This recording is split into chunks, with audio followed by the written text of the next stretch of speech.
हर हर महादेव। उत्तराखंड के वाराणसी में गंगा नदी के तट पर स्थित विश्वेश्वर महादेव, जी हाँ, हम बात कर रहे हैं काशी विश्वनाथ की, जो शिव जी के 12 ज्योतिर्लिंगों में से 7वें ज्योतिर्लिंग है, जिन्हें हम काशी विश्वनाथ के नाम से जानते हैं।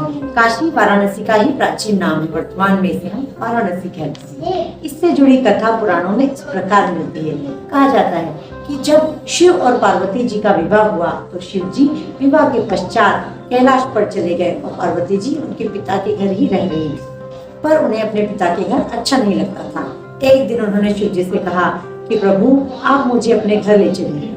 तब शिव जी ने पार्वती जी की बात को मानकर उन्हें लेकर काशी आ गए और यहाँ पर सदा के लिए ज्योतिर्लिंग के रूप में अपने आप को स्थापित कर लिया। तभी से ये क्षेत्र काशी विश्वनाथ के नाम से प्रसिद्ध हो गया। काशी को शिव पार्वती की आदि स्थली भी कहा जाता है।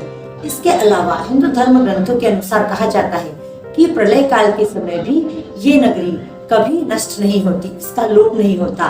कहा जाता है कि शिव जी इसे अपने त्रिशूल की नोक पर उठा लेते हैं और जब सृष्टि काल आता है तो इसे वापस स्थापित कर देते हैं। इसीलिए इसे आदि सृष्टि स्थली भी कहा जाता है। कहा जाता है कि इसी स्थान पर विष्णु जी ने तपस्या की थी और शयन के समय उनकी नाभि से ब्रह्मा जी की उत्पत्ति हुई थी और ब्रह्मा जी ने इसी स्थान पर सृष्टि की रचना की। काशी विश्वनाथ के दर्शनों से व्यक्ति के सारे दोष, रोग, शोक दूर हो जाते हैं और उसे मोक्ष की प्राप्ति होती है। इसीलिए प्रत्येक व्यक्ति ये चाहता है कि उसका अंत समय काशी में गुजरे ताकि वो मोक्ष को प्राप्त करे। हर हर महादेव। काशी विश्वनाथ की जय हो।